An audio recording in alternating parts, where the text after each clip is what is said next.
Reconditioned KTE starter modules.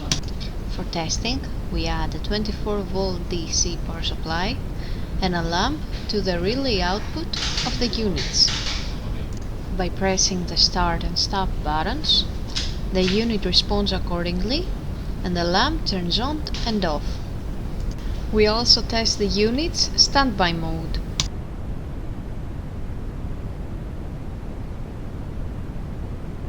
The same process is repeated for the second starter module.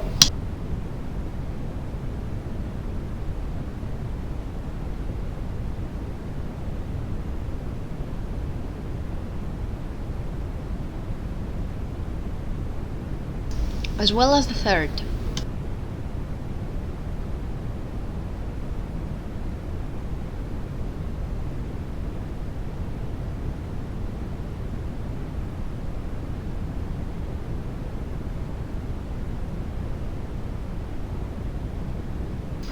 It is now clear that all three starter modules are working successfully and are ready to be delivered to the customer.